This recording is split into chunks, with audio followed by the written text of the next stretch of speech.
Good morning, everyone. We want to welcome you all to Reading 365. I am Floyd Stokes, and I'm joined by two awesome readers. We're joined by Natalie and Harvey. Natalie is a repeat reader, and she did a fantastic job, and we're glad to have her return. Glad we didn't run her away. And this Harvey, So far. We're not allowed. right around the corner, yeah. And then Harvey, we've been working together for many, many years. He's a retired attorney. We served on the board of the DCLS, Dauphin County Library Services. He's been an editor for a local magazine, and also reviewing books for about 15 years. Harrisburg Magazine, and he's a proud grandpa, and he's an avid reader and a voracious reader, and we're glad to have him join us as well. Thanks for having me, Floyd. So impressed. Impressive. Yeah, definitely, both of you. And so we're gonna have Natalie go first. And Harvey, I forgot to mention to you, when Natalie is reading, we're gonna have you mute your mic, and then so her screen will be highlighted, and then we'll have her go. Natalie, what do you have to read to us today? I'm going to read I Have to Pee by Robert Munsch, which Oh, is wonderful. perfect for me because I always have to pee. I get the sense that we're going to have a Robert Munsch festival every I time. love him. I love him. Really? I can't tell. No, oh, did I keep that low key? I'm sorry. You did, yeah. But Sorry. take it away, okay? Well, good morning. Good morning. I'm going to be reading a book called I Have to Pee, which is so appropriate. It's by Robert Munsch. One day, Andrew's mother and father were taking him to see Grandma and Grandpa. Before they put him in the car, Mother said, Andrew, do you have to pee? Andrew said, no. Father said very slowly and clearly, Andrew, do you have to pee? No, said Andrew. I decided never to pee again. Who does that? So they put Andrew into the car, fastened his seatbelt, gave him lots of books and toys and crayons, and drove off down the road. Vroom, vroom, vroom, vroom, vroom. They had been driving for a minute when Andrew yelled, I have to pee! Yikes, said Father. Oh no, said the mother.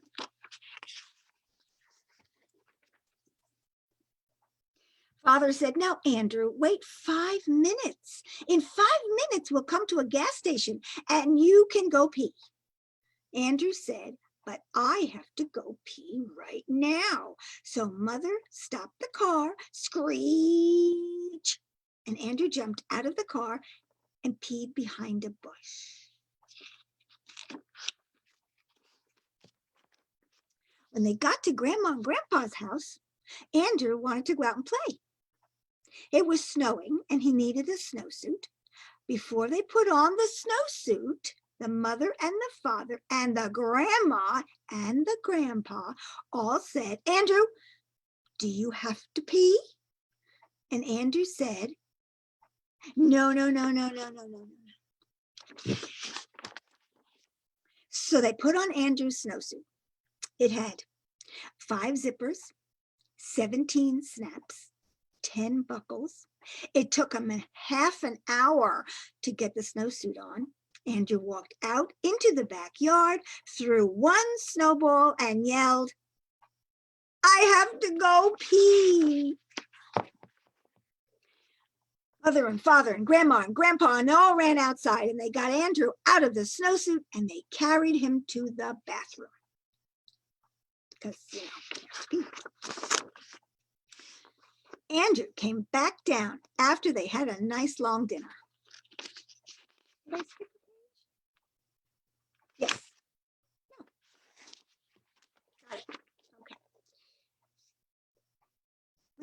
came back down. They had a nice long dinner. Then it was time for Andrew to go to bed. Before they put Andrew into bed, Mother and Father and Grandma and Grandpa said, Andrew, do you have to pee?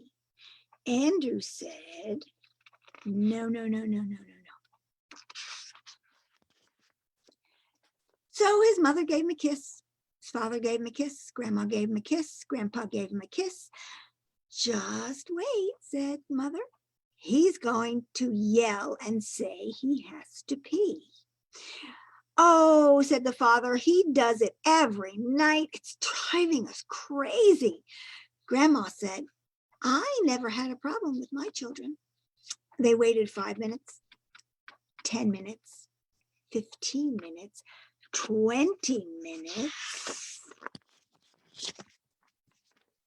Father said, I think he's asleep. Mother said, yeah, I think he's asleep.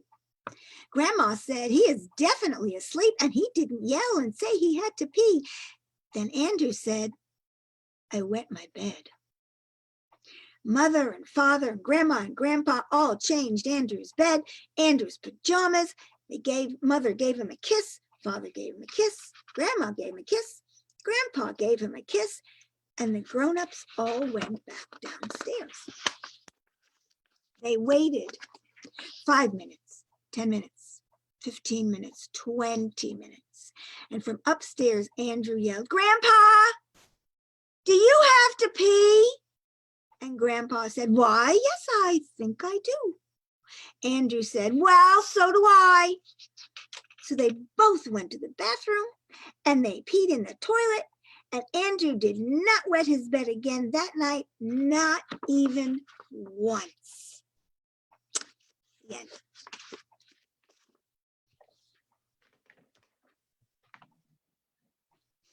Fantastic. Thank you so much. We're going to discuss the book a little bit after Harvey finishes reading. And your books are similar. Really? I'll let that be revealed. Harvey, what do you have to share with us this morning? And this was not planned. It was not planned. My book is entitled Underwear Do's and Don'ts by Todd Carr. So what a great coincidence. We don't know each other. No. I know. So why don't you mute your mic, Natalie, and we'll get back to you, okay? Thank you. Okay, so I told Floyd before we started today that I previewed this book yesterday with my grandsons, Eli and Matthew. Eli is 6 years old and Matthew is 4 years old, and they loved it. So this is a book that tells you about some do's and don'ts with underwear. And I don't know how many of you got these instructions when you first wore underwear, but if you didn't, they're very important. So first of all, do have lots of different kinds of underwear. Don't wear it all at once, especially not on your head. Do wash your underwear. Don't use too much soap unless you want to have a flood in your house. Do put your clean underwear away. Don't put it in the freezer.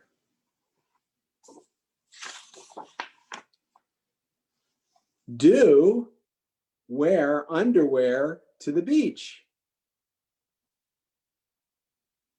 but don't go surfing in it. That could be embarrassing.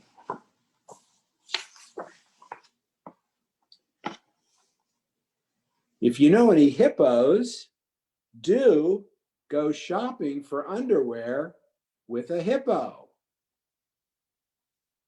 Don't let her try it on. And that says rip. I don't know if you've ever seen underwear that's big enough for a hippo, but obviously this pair was not.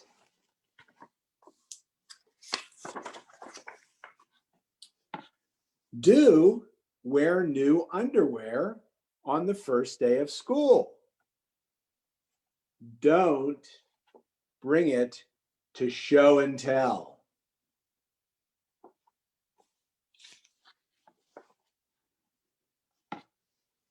If you have a dog or maybe a cat, do dress up your dog in underwear. Don't use your sister's favorite pair.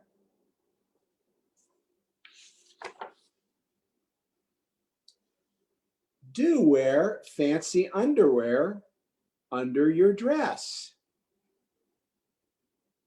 Don't hang upside down on the monkey bars unless you want everybody to see what your underwear looks like.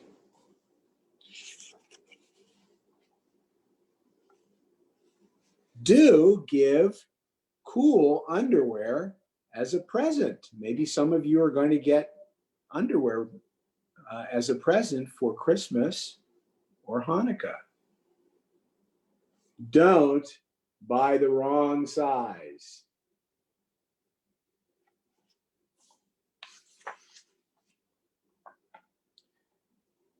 Do wear underwear when you go trick-or-treating. Don't wear it over your costume.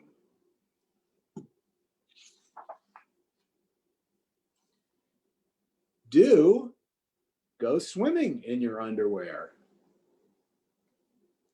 Don't jump off the diving board or you can see what'll happen. You don't want your underwear floating away in the swimming pool.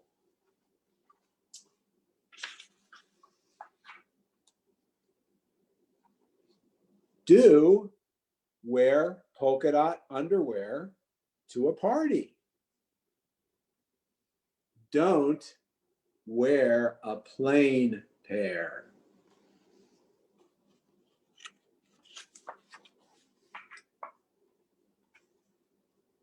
If you're a zebra, do wear striped underwear. Don't wear polka dotted ones.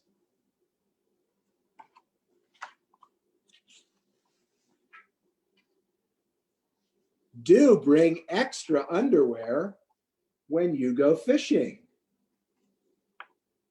but don't use it as bait if you want to catch any fish.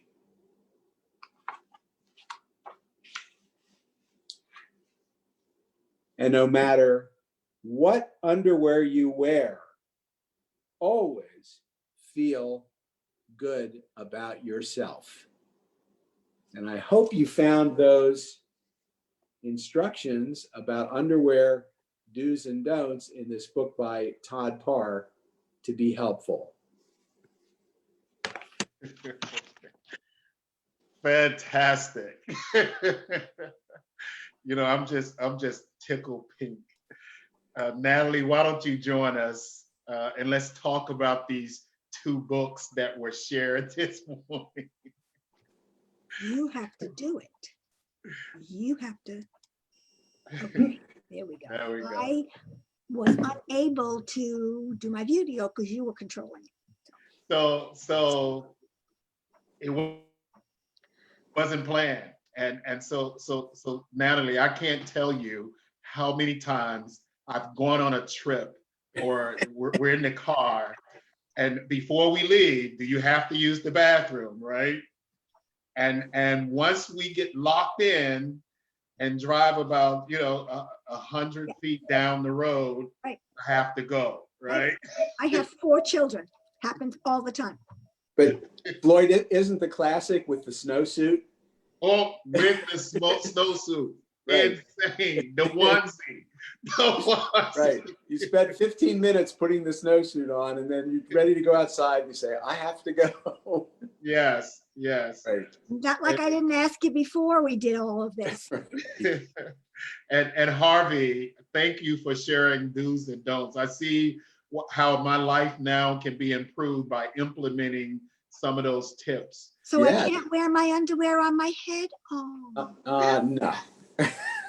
darn. No, after you put on the snowsuit, you can. Then I Yeah. can. Okay. Doesn't say anything about a snowsuit. Yeah. You can do it in the house. You know, hey, Harvey, I must admit, you being an attorney, I thought you would share a book about the difference between do's and don'ts, the difference between limited and full tort. Okay. I've tried to forget that in the 3 years since I retired. I've tried to forget all that. I'm successful. But you went in a totally different direction and you shared something that was very fun. Why did you decide to do that this morning? Well, the books that I found to be most fun with my grandsons, to read to my grandsons, I have 4 of them, ranging from a 14-year-old to a 4-year-old, are ones that make us laugh. Yes. So we like silly books. This one is a really good humored book, and it's got very kind of offbeat but colorful illustrations. So I thought that would be a fun one to share with the children watching today. Definitely, Todd Parr is a classic and always fun to share his books. And then you spent a number of years on DCLS and the Dauphin County Library System. And so can you tell us about your journey there and the importance of you serving so many years? And we want to take this time to thank you for all those years that you served the community by being on that board. Thank you. As you mentioned earlier, that's where you and I met a number of years ago. I was on the board for 17 years. I was president of the library board for 2 years. And one of the things that was a constant in that entire time was how important our children's books are and our children's reading program. So that was always a priority for us. And the library has been doing a really fantastic job during the pandemic. We had to shut down for some time, but we've reopened now, and with appropriate precautions in place. And it's really an essential service that the library provides to the community. So I was very proud to be a part of that for all those years. Well, it's funny because you're using the language "we," and you're still a part of it. Once a part of the DCLS, you never really leave, right? Well, I still serve on the library committee, and I'm in touch through that with the leadership, the current board members, and the staff. And it's just it's a service to the community that I've always admired. I grew up in Harrisburg. I was a patron of the library when I was old enough to get on a bus and ride down to the library at Front and Walnut Streets. That was really a highlight of growing up. Feeling like an adult to go down there and check books out and bring them home. Wonderful.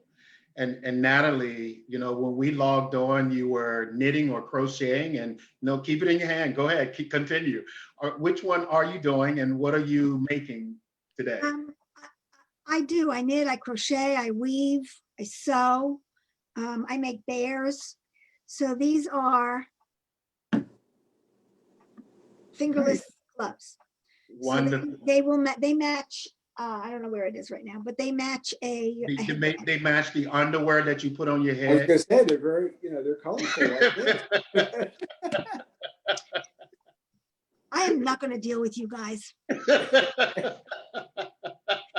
I'm staying a lady. I will not say anything. They're beautiful. So that's what I do. It's it keeps my hands busy, because as an interpreter, my hand, I just feel that I'm happier if my hands are busy. So how did you get into sign language interpreting? When I was 12 in New York, in Brooklyn, and I'm old, so that's a long time ago. I saw Patty Duke as Helen Keller. Yes. Helen Keller, yes, in the black and white movie. So fell in love with the language. We only ever saw a teacher do it tactily, which I've done. I have worked with deaf blind. It's exhausting, but it's all done in the hand. And I just fell in love with the language. I mean, I was 12 years old, there's no information, no nothing. Nobody knew anything. And I grew up and I got married and I had kids and I still loved the language. And then about, I don't know, maybe 40 or so years ago, there was an article in the newspaper. A church was giving classes in their basement. And I thought, oh, actual like classes, like I can go to a class and I can learn this. Not that I was going to do anything with it, just learn it, other than, doll and water. That was the only 2 words I knew. Mm-hmm. So I called the church because I didn't know their rules. And I said, I'm Jewish, can I come in? And they said, of course you can. Sure. So I did. And I went to class and there were 40 of us in this class. And the teachers were deaf, the husband and wife team, both deaf. And I could hear them. No clue why, but they would sign and I would go, and the gal next to me would say, what are they saying? Well, next week we're going to have a test, so we have to read the chapter. You don't get that? Nope. Well, I'm a beginner, but what? You don't understand what they're saying. And I did. Had no idea why or how, became an interpreter for that class. Didn't know what that meant, but they would say to me, come up here, we need to tell the class something, so you need to voice, and fine, and I would do it.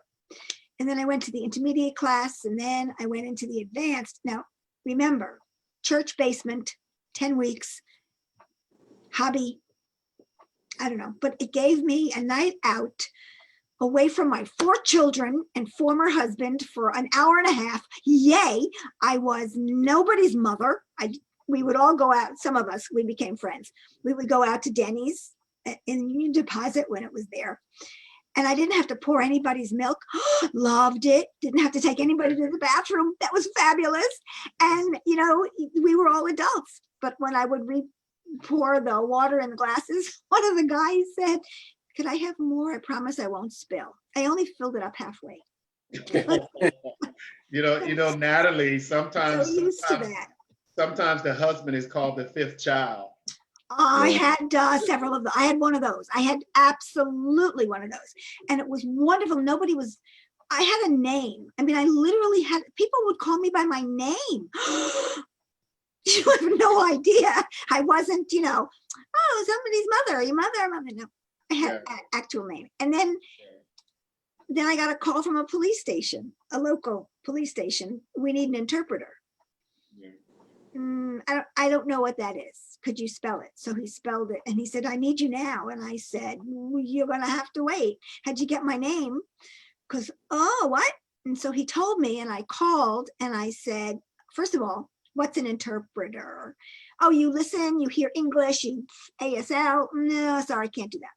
Yes, you can. No, I can't because I know what I'm going to say, so I can sign it, but I have no idea what that other person's going to say. So how do I do that?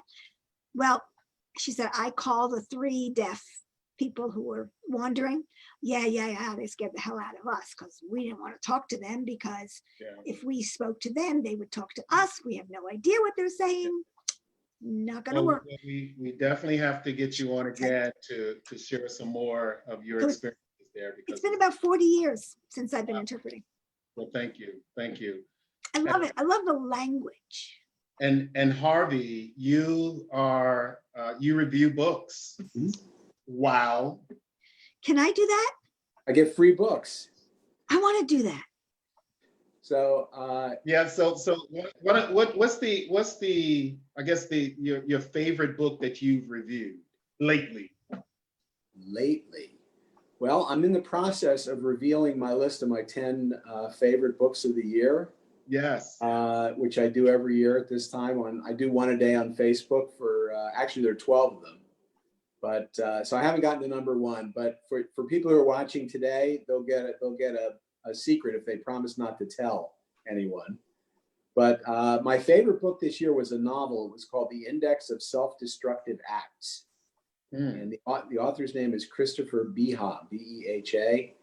It was a novel, a long novel, 500 pages or more. And you know how you read a book sometimes where you put it down and the only thing you can think about is getting back to that book? Yes. that kind of novel. It was so absorbing. The characters were so interesting and felt so real that that was my number one pick of the year. Now, is this a new author, or he's written several of the books? He's written, I think this is his third novel. I had reviewed both of his other novels, and he's written some essay collections, nonfiction. Mm-hmm. But this was his biggest novel. The other ones were much shorter and much narrower. This was really a big book. Yeah, so I really enjoyed that. And there was another novel that one hasn't gotten on anybody else's best list that I've seen or favorite list, but there was a novel that's gotten on a lot of lists this year. It's called Hamnet, Hamnet. It was written by Maggie O'Farrell. And it's a fictionalized story about William Shakespeare and his family, and it has to do with the bubonic plague in the 1580s in England. So it was a beautifully written book, but it certainly has relevance to what we're going through right now. Oh, definitely. So those are the two this year that were number 1 and 2. Yeah, and we know that bubonic plague just demolished, that whole theater scene, Mm-hmm. and just decimated society. Wow. Yeah, they had lockdowns in the 1580s because they didn't want, the plague spread very rapidly, and they certainly didn't want people gathering in large numbers to watch plays in London. Harvey, can you give me the name again? The Hamnet, Hamnet. Hamnet. It's the name of the book. That's the title of the book. That's the title. Yep. Maggie O'Farrell is the author. Yeah. Yeah, the East Shore Library is my second home. Yeah. I love it. For years. Well, wonderful, guys. Go ahead. Yeah. Go ahead, Harvey. Well, I was going to say the difference is I said you get free books, but starting in March this year, all the books I get are now electronic. So because they can't send the physical books out as they did before. So I've been doing a lot of reading on screens this year. Yeah. I remember Madison, who was helping out today. She, using her library card, went to the website and noticed that they had, the electronic ebooks had, earlier this year, and she about exploded with excitement. She's like, "These are free? What? This is a game changer." Yeah, and audiobooks. Yeah, exactly. No, that's fantastic. What a wonderful service, especially during this time. Yeah. Well, wonderful, guys. Thank you so much. It's been a pleasure once again, Natalie and Harvey. It's great catching up with you. Yeah. Thank you, everyone, for joining us during Reading 365. I'm Floyd Stokes, and we will see you tomorrow at 11 o'clock and every day until September 30th, 2021. Have a great day, everyone. See ya. See ya.